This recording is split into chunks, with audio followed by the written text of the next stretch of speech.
तो आज मैं आपको एक अनोखी रहस्यमय कहानी सुनाऊंगा। अगर आप चैनल पर नए हैं तो अभी सब्सक्राइब कर ले तथा कहानी पूरा देखे। अंत में एक अनोखा रहस्य छुपा है। धन्यवाद। तो सुनिए। कैलाश पर्वत पर एक समय ऐसा आया जब नंदी, जो भगवान शिव के परम भक्त और वाहन थे, अत्यधिक आत्मविश्वास से भर गए। नंदी का शरीर बलवान था और वह छोटी ईव के सबसे करीब रहते थे, इसलिए उन्हें लगने लगा कि वह शक्ति और भक्ति दोनों में ही सबसे श्रेष्ठ है। इस अहंकार के कारण नंदी ने अन्य देवों और गणों के प्रति सम्मान दिखाना कम कर दिया। वह अक्सर यह कहकर दूसरों की उपेक्षा करते थे कि केवल मैं ही महादेव के भार को वहन करने योग्य हूँ, मेरी सेवा ही सबसे शुद्ध है। नंदी का ये व्यवहार देखकर देवगण चिंतित हुए, लेकिन किसी में इतनी हिम्मत नहीं थी कि वे सीधे नंदी से बात करें, क्योंकि वह शिव के प्रिय थे। एक दिन नंदी ने अपनी अति आत्मविश्वास की सीमा पार कर दी। कैलाश के एक कोने में एक क्षीणकाय ऋषि मौन तपस्या कर रहे थे। नंदी ने उन्हें देखकर उपहास किया, हे तपस्वी, तुम इतने कमजोर क्यों हो? क्या तुम्हारे पास महादेव की सेवा के लिए बल नहीं है? केवल शारीरिक शक्ति ही सच्ची भक्ति का प्रमाण है। ये बात शिव तक पहुंची। शिव जानते थे कि नंदी की भक्ति निष्कपट है, लेकिन उनका अहंकार उन्हें सच्चे ज्ञान से दूर ले जा रहा है। शिव ने नंदी को सीधे डांटने के बजाय उन्हें एक मौन शिक्षा देने का निर्णय लिया। शिव ने अपना डमरू उठाया और उसे नंदी के सामने हवा में उछाल दिया। डमरू हवा में विद्युत की गति से घूमने लगा और फिर एक तीव्र ध्वनि के साथ दूर हिमालय की एक गुफा में जा गिरा। नंदी, शिव ने शांत स्वर में कहा, मेरा डमरू अब उस गुफा में है, जाओ और उसे वापस लेकर आओ। नंदी तुरंत गर्व से भर गए। महादेव, यह मेरे लिए क्या काम है? मैं पलक झपकते ही उसे वापस ले आऊंगा। नंदी पूरी शक्ति से उस दिशा में दौड़े जहां डमरू गिरा था। उन्होंने अपनी पूरी शारीरिक शक्ति लगा दी, लेकिन जैसे ही वह गुफा के पास पहुंचे, उन्हें एक अदृश्य और शक्तिशाली अवरोध महसूस हुआ। यह अवरोध नंदी के अहंकार से उत्पन्न हो रही ऊर्जा से निर्मित था। वह जितना अधिक बल लगाते, अवरोध उतना ही सघन होता जाता। थककर, हांफकर और अपने असीम बल के बावजूद असफल होकर नंदी निराश होकर वापस लौट आए। क्षमा करें प्रभु, मैं अपनी पूरी शक्ति लगाने पर भी डमरू तक नहीं पहुंच पाया। ऐसा लगता है जैसे कोई अदृश्य दीवार है। शिव मुस्कुराए, नंदी, तुम शक्ति पर अत्यधिक निर्भर हो गए हो। अब उस क्षीणकाय ऋषि को बुलाओ जिनका तुमने उपहास किया था। ऋषि आए। शिव ने उनसे कहा, हे तपस्वी, क्या आप मेरा डमरू वापस ला सकते हैं? ऋषि ने नंदी की ओर देखा, फिर शिव की ओर। उन्होंने विनम्रता से शिव को प्रणाम किया और उस गुफा की ओर चल पड़े। नंद बड़ी ही उत्सुकता से देख रहे थे। ऋषि ने गुफा के पास जाकर बल का प्रयोग बिल्कुल नहीं किया। इसके बजाय उन्होंने आंखें बंद की और शिव का ध्यान किया। उन्होंने अपने मन में ये भावना लाई कि वह केवल शिव की इच्छा पूरी करने का माध्यम है। उन्होंने न तो अपनी क्षमता पर गर्व किया और न ही नंदी की असफलता पर हंसे। जब ऋषि ने पूर्ण समर्पण और निस्वार्थ भाव से गुफा में प्रवेश करने का प्रयास किया, तो वह अदृश्य अवरोध तुरंत मिट्टी की तरह बिखर गया। ऋषि ने आसानी से डमरू उठाया और उसे शिव के पास ले आए।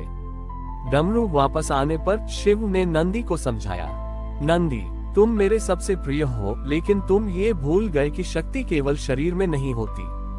तुमने बल का प्रयोग किया, इसलिए डमरू तुमसे दूर रहा।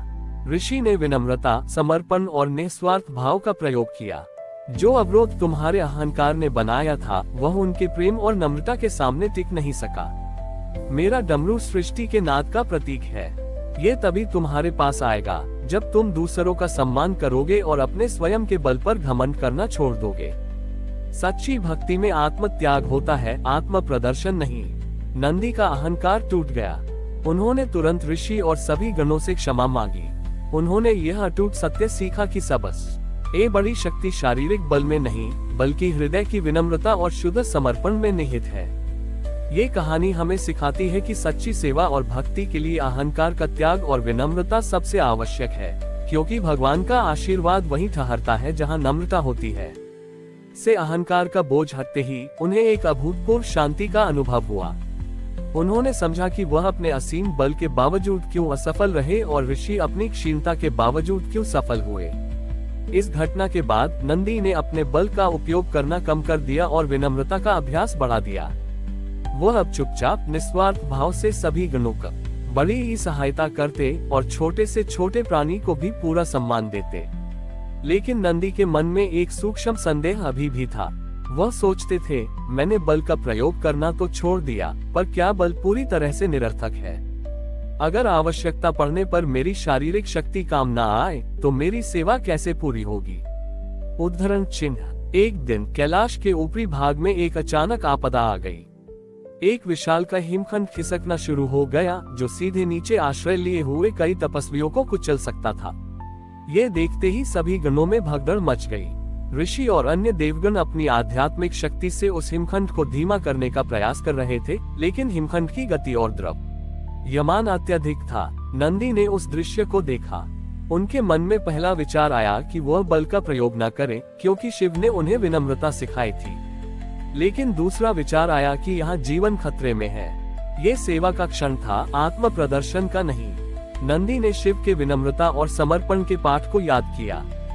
उन्होंने मन ही मन कहा, हे महादेव, मेरा बल आपका है और मैं इसे केवल निस्वार्थ सेवा के लिए अर्पित करता हूँ। उन्होंने उस हिमखंड की दिशा में दौड़ लगाई।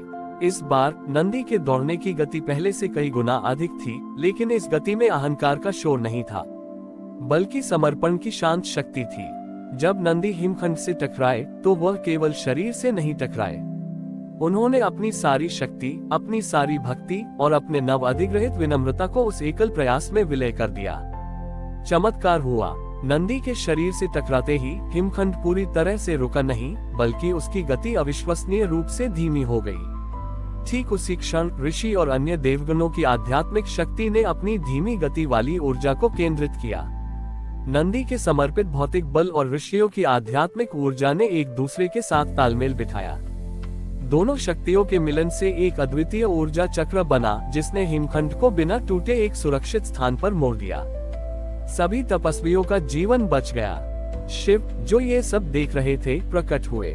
उन्होंने नंदी को स्नेह से देखा। नंदी, शिव ने कहा, तुमने आज सबसे बड़ा पाठ पूरा किया है। तुमने पूछा था कि बल निरर्थक है या नहीं। याद रखो, केवल बल अहंकार पैदा करता है, केवल विनम्रता निष्क्रियता लाती है। लेकिन जब शक्ति को समर्पण और विनम्रता के मार्गदर्शन में उपयोग किया जाता है, तो वह सृष्टि की सबसे बड़ी सेवा बन जाती है। तुमने अपने बल को अपने अहंकार से मुक्त किया। तुम्हारा शरीर मेरा वाहन है और तुम्हारा हृदय मेरी भक्ति का स्रोत। अब तुम न केवल प्रेम से, बल्कि उचित बल से भी मेरी सेवा करने में सक्षम हो। नंदी ने महसूस किया कि अहंकार ने उनकी शक्ति को बांध रखा था और विनम्रता ने उसे मुक्त कर दिया था। अब वह सही मायने में शिव के शक्तिशाली और समर्पित वाहन बन चुके थे। हमारी और भी आध्यात्मिक एवं अनोखी कहानियाँ देखने के लिए हमारे चैनल पर जाएं तथा धार्मिक एवं पौराणिक अनोखी कहानियाँ हमारे चैनल पर है।